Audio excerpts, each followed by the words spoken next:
Mga boss, idol, panibagong araw na naman at panibagong video ang ating tatalakayin ngayon. Halina't pag-usapan natin dito ang ibinulgar ng ama ni Kai Sotto ang posibilidad na kunin siya ng Purple and Gold o Los Angeles Lakers at ang bagong pinagmamalaking Big 5 ng Golden State Warriors. Pero bago tayo magsimula, introan muna natin to.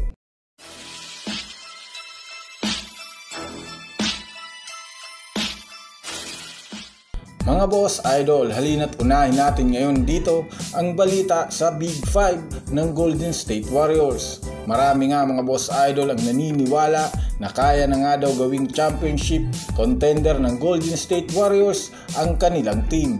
Kung pagbabasihan nga natin ang kanilang naging move ngayong off-season ay marami nga ang naniniwala na kayang makipagsabayan ng Warriors sa ilang magagaling na team sa Western Conference gaya na lamang ng Los Angeles Lakers, Denver Nuggets at Phoenix Suns. Kahit man nga medyo hindi ganun ka-impressive ang kanilang move, naniniwala pa rin naman nga dito si Klay Thompson na kaya pa nilang umabot hanggang sa NBA Finals. Ayon nga dito mga boss idol, alam nga niya at naniniwala siya na meron pa at least isang championship ring ang naghihintay sa kanila. Kayang-kaya pa nga daw nilang makakuha pa ng isang kampyonato bago magretiro. And guess what mga boss idol, naniniwala rin naman nga dito at tiwala si Stephen Curry na sapat na ang kanilang Big 5 ngayon upang makapasok sa finals na binubuo ni na Klay Thompson, Andrew Wiggins, Draymond Green at ang kanilang bagong sixth man na si Chris Paul.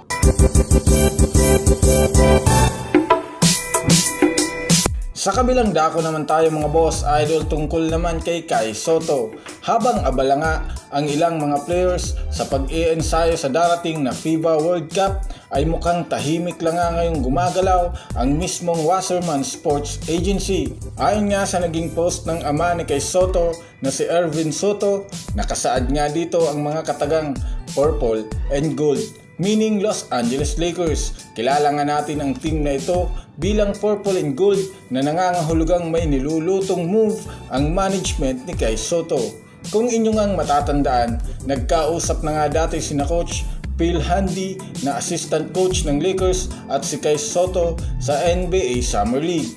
Ayon nga dito, maghintay lamang nga daw ng tamang oportunidad si Kai Sotto at mukhang ito na nga mga boss idol, may pagkakataon na rin naman ang Lakers na kunin si Kai Sotto para sa kanilang G-League affiliate na South Bay Lakers. Kilala nga natin ang team na ito bilang isa sa mga koponan na mataas ang rating pagdating sa pagde-develop ng mga players. Kaya naman asahan na natin na kung sakaling matuloy ito, malamang sa malamang lalaki ang improvement ng ating kababayan. At dyan nga po nagtatapos ang ating video ngayon. Maraming salamat po.